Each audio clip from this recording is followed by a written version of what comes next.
मदरसे बैन होने चाहिए, लेकिन कौन से मदरसे? कौन से?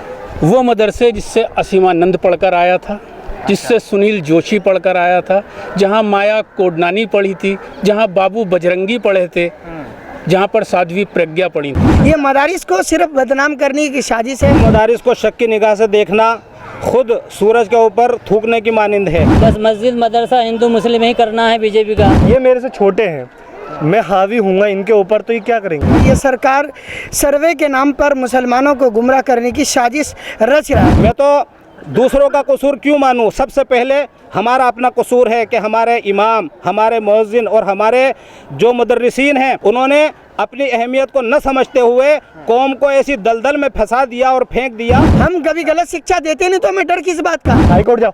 क्यों जाएगा ये हाईकोर्ट? आपने क्यों करी इसकी वो दरखास्त खारिज? क्यों कर जाएगा ये? जितना अधिकार मेरा है इतना अधिकार इसका नहीं है हाईकोर्ट पर या किसी भी कोर्ट पर।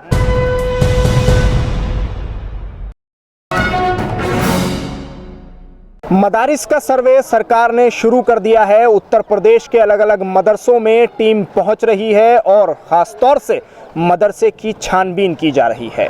देखा जा रहा है कि मदरसे में कितने तालिब इल्म हैं, कितने स्टूडेंट हैं, क्या उनको पढ़ाया जाता है, कौन सी किताबें हैं, कौन सा सिलेबस है, मदरसा किस ज़मीन पर है, मदरसे के कागज़ पूरे हैं या नहीं हैं।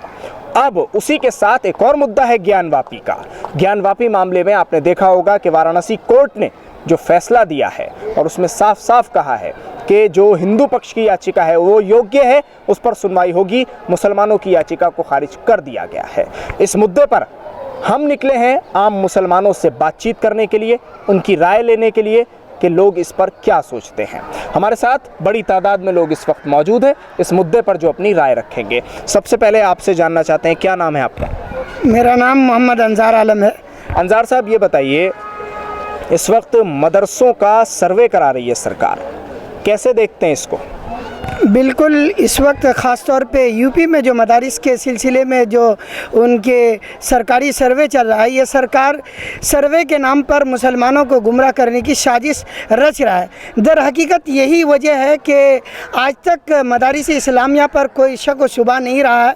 मदारिस इस्लामिया की निशानी है और ये हमारे दीन के किले हैं। हमने शुरू से कहा है कि मदारिस में कभी आतंकवादी का या दहशतगर्दी का या मदारिस में कुछ भेदभाव का सबक नहीं, बल्कि मदारिस तो हमें इंसानियत का, हमदर्दी का, भाईचारे का और उखुवत का और हमदर्दी का सबक पढ़ाता है। यही वजह है कि आज ही नहीं बल्कि आज से बहुत सारे पहले जितने भी हमारे बुजुर्ग या जितने भी अकाबिर गुजरे हैं उन सब का यही निशान रहा है। और आज हम मौजूदा दौर में जो जिम्मेदार की हैसियत से हम भी यही कहते हैं कि मदारिस इस्लामियत और हमदर्दी का सबूत देता है। और जिनको ना मालूम है, योगी सरकार अपनी तरफ से सर्वे करा रहा है, उनको करने का पावर में है, उनको हक है, वो करा सकता है। लेकिन मुझे उम्मीद है कि इससे कबल भी इन्होंने मदारिस के ख़िलाफ़ और साजिशें रचने की कोशिश की थी, लेकिन आज तक मेरी नज़र में मदारिस के ख़िलाफ़ कोई ऐसा सबूत नहीं मिला जिसके वजह से मदारिस को शक की बुनियाद पर देखी जा सके। आता हूँ आपके पास, मैं आपसे जानना चाह रहा हूँ, क्यों करा रही है सरकार सर्वे? और कहा जा रहा है कि मदरसों से निकलने वाले जो मुसलमान बच्चे होते हैं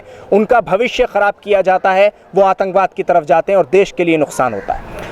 मदरसों ने APJ अब्दुल कलाम जैसे साइंसदान दिए हों, रॉकेट मैन दिए हों और बेशुमार पार्लियामेंट को नेता दिए हों, उन मदारिस को शक की निगाह से देखना खुद सूरज के ऊपर थूकने की मानिंद है। क्योंकि सरकार से अब आप सवाल करने वाले होंगे कि दाल, आटा, चीनी इतना महंगा क्यों हो गया, तो इस वजह से आपको वो उलझाएगी और उलझाती रहेगी। इस बात को 2014 में भी बता दिया गया था कि बीजेपी कोई विकास करने वाली पार्टी तो है नहीं, सिर्फ हिंदू मुस्लिम करने वाली पार्टी है। मदारिस इस्लामिया का काम जो होता है, सुबह सूरज भी नहीं तुलू होता, फजर की अजान के बाद ये पूरी दुनिया के लिए दुआ करते हैं छोटे छोटे बच्चे। और बच्चे भी कौन, जो क्रीम नहीं होती, हमारे खुद के बच्चे मदारिस इस्लामिया में नहीं पढ़ते, उन गरीबों के बच्चे पढ़ते हैं जिनके पास खाने के लिए 2 वक्त की रोटी नहीं होती, वो मदरसे में अपने बच्चों को डालते हैं और ये मदरसे उनको हीरा बनाकर कौम के सामने पेश करते हैं। और अब तक किया है। जंग आज़ादी में सबसे पहले जो आवाज़ अंग्रेज़ों के ख़िलाफ़ उठाई थी यही मदारिस इस्लामिया थे। मैं तो दूसरों का कसूर क्यों मानूं? सबसे पहले हमारा अपना कसूर है कि हमारे इमाम, हमारे मुअज्जिन और हमारे जो मुदर्रिसीन हैं उनको कहा जाता है कि वो कौम के हीरो और रहबर और लीडर हैं। उन्होंने अपनी अहमियत को न समझते हुए कौम को ऐसी दलदल में फंसा दिया और फेंक दिया कि उनको सियासत से दूर कर दिया गया, उनको गटर में फंसा के रखा गया, उनको सफाई सुथराई में फंसा के रखा गया। क्या हमारा कायद कोई आवाज़ उठाने के लिए पार्लियामेंट में मौजूद है? क्या कोई इनको यूपी सरकार को बता सकता है कि मदारिस इस्लामिया क्या करते हैं? सुबह जब होती है फजर पढ़कर ये लब पे आती है दुआ, अल्लामा इकबाल की पढ़ते हैं, लब पे आती है दुआ बन के तमन्ना मेरी, आपने सब ने सुना होगा। फिर उसके बाद में जोहर पढ़ते हैं, उसमें ये पूरी दुनिया के लिए और पूरे भारत के लिए दुआ करते हैं। इतना कुछ मदरसे कर रहे हैं तो फिर असम में 4 मदरसों पर बुलडोज़र क्यों चला दिया गया? मदरसों पर बुलडोज़र जो चलाया गया है ना, वो एक सियासत के तहत है। इसमें कोई भी इंसानियत नहीं है और कोई भी भारत से मोहब्बत वाली बात नहीं है, क्योंकि यहाँ पे अक्सर जो बिहार के बड़े बड़े दिग्गज नेता हैं वो भी मदरसे से पढ़कर आए, और हामिद अंसारी साहब वो भी मदरसे से पढ़कर आए, और बेशुमार खिदमत गुजार तंजीमें जो चला रहे हैं जमीयत उलमा हिंद के सारे मदारिस इस्लामिया से पढ़कर आए।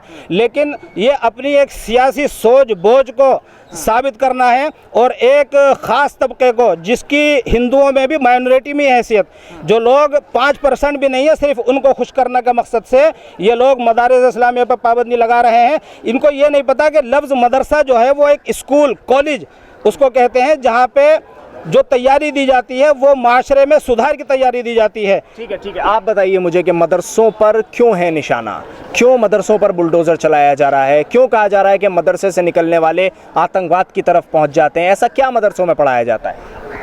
2014 में ये सरकार आई बीजेपी, इसके पास किस तरह का प्रोपेगेंडा था? कुछ नहीं था।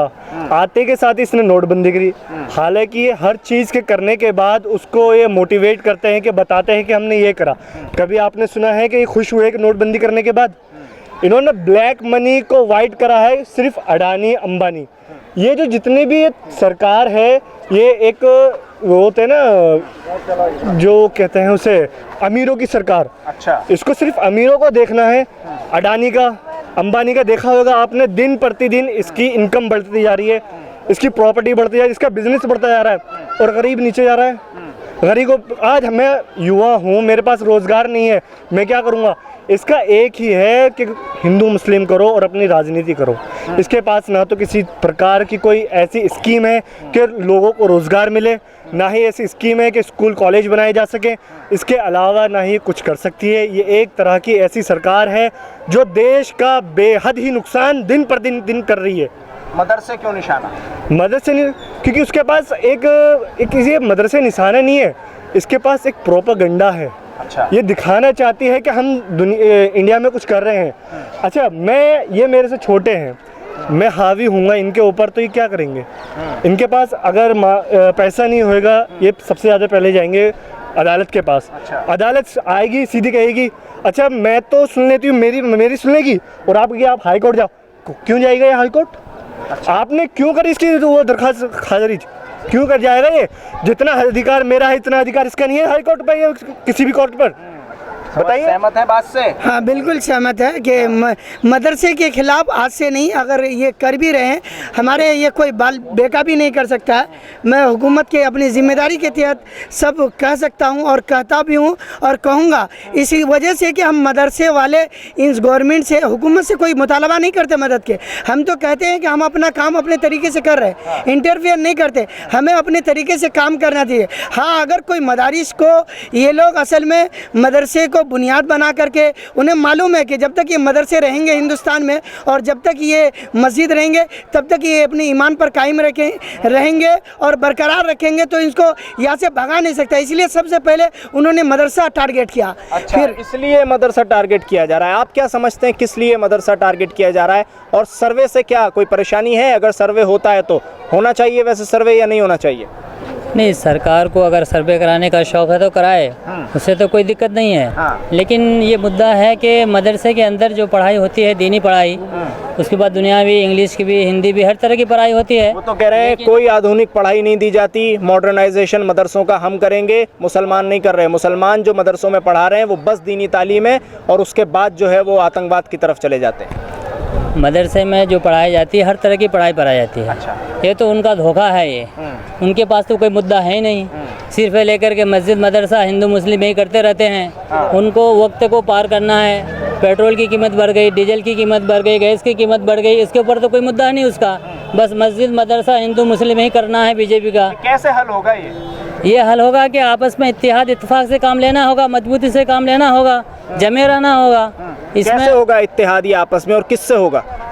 भाई सरकार भी है, सरकार हमें मौका दे। शायद हिंदुओं से इत्तेहाद की बात कर रहे हैं, जहाँ तक मुझे लग रहा है कि उनके साथ मिलके आगे बढ़ेंगे आप। सब मिलके रहना चाहिए। हिंदुस्तान में तो हिंदू के यही एक तो ये है कि हिंदू मुस्लिम सिख ईसाई सब आपस में एक दूसरे से मिले हुए रहें। आपस में ये लोग सब भाई भाई हैं। लेकिन ये बीजेपी सरकार आके तफरका पैदा कर दिया। तो ये भाईचारा कौन तोड़ रहा है?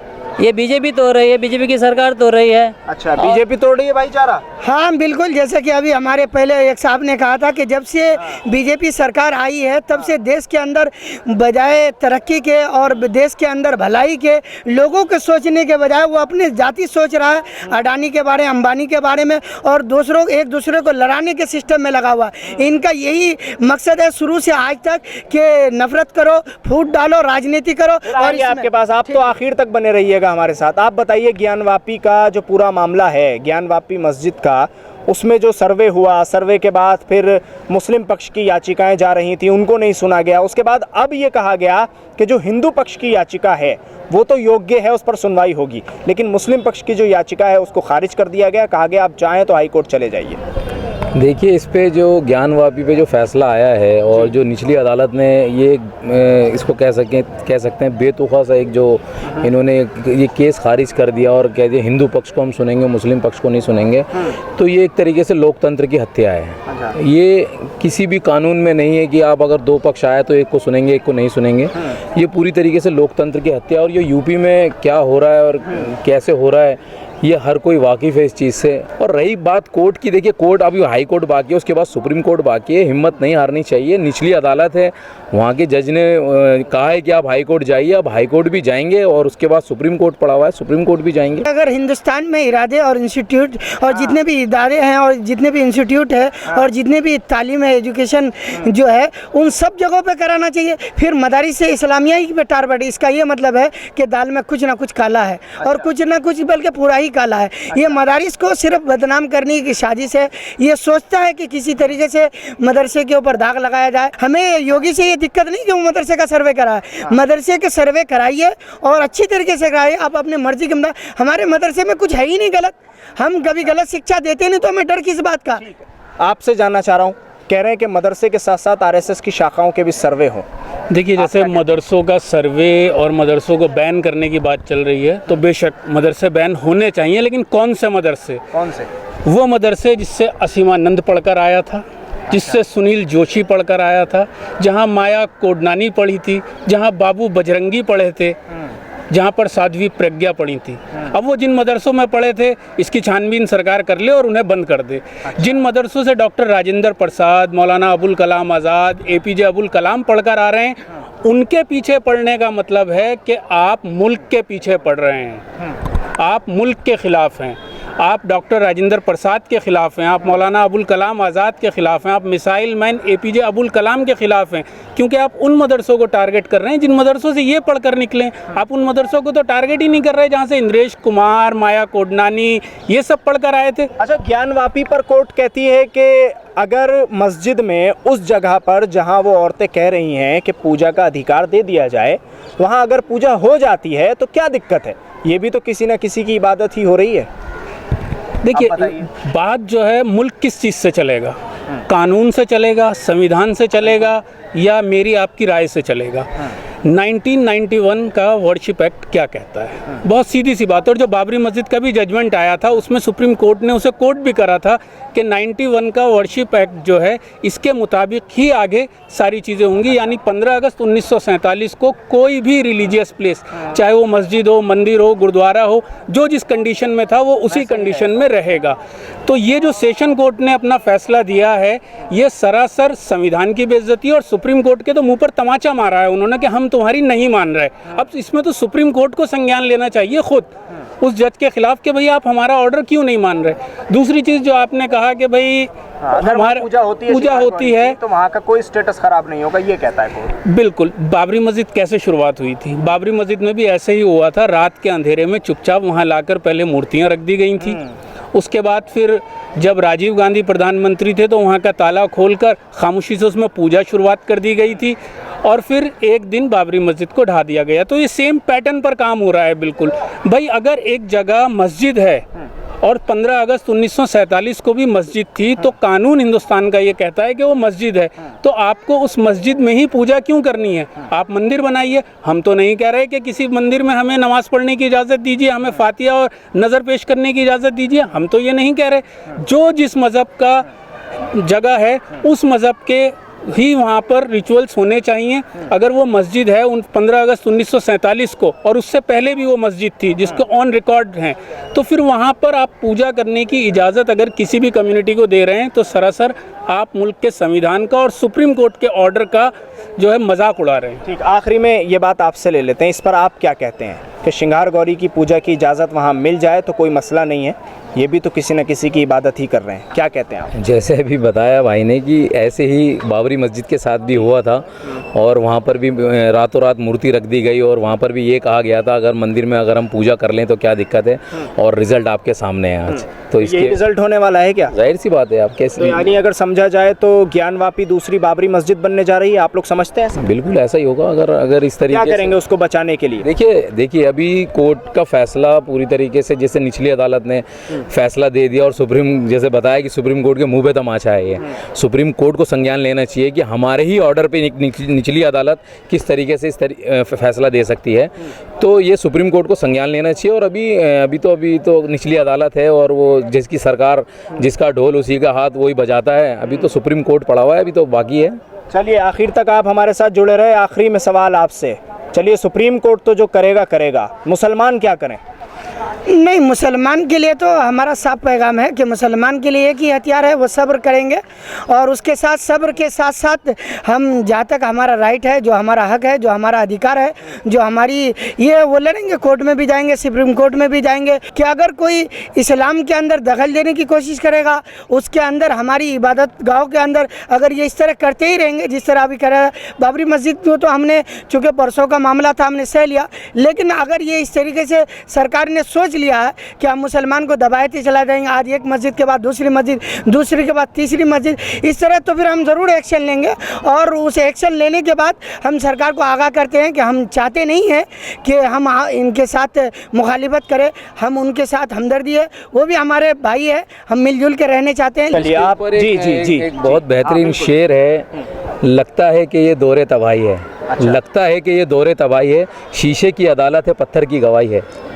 शीशे की अदालत है, पत्थर की गवाही है। दुनिया में कहीं ऐसी तफसील नहीं मिलती, दुनिया में कहीं ऐसी तफसील नहीं मिलती, कातिल ही मुआफिस है और कातिल ही सिपाही है। क्या कहने, बहुत बढ़िया। तो आप सभी का बहुत बहुत शुक्रिया, आप हमारे साथ जुड़े। बहुत सारे लोग रह गए जिनसे बात नहीं कर पाए क्योंकि समय ख़त्म हो चुका, और अगली बार फिर आएंगे तो इन सभी लोगों से बातचीत करेंगे और किसी बस्ती में जाएंगे, वहाँ से आपके लिए ऐसी ही एक बेहतरीन स्टोरी हम निकाल कर लाएंगे, क्योंकि जानना ज़रूरी है कि लोग क्या सोचते हैं इन मुद्दों पर। सियासी नेताओं की बातें तो आप बहुत सुन लेते हैं, लेकिन इन लोगों की बात हम आपको सुनाएंगे कि आखिर बस्तियों से जो मुसलमान हैं वो क्या इस पूरे मामले पर सोच रहे हैं। तो जैसा कि आपने देखा, सबकी राय निकलकर सामने आ गई।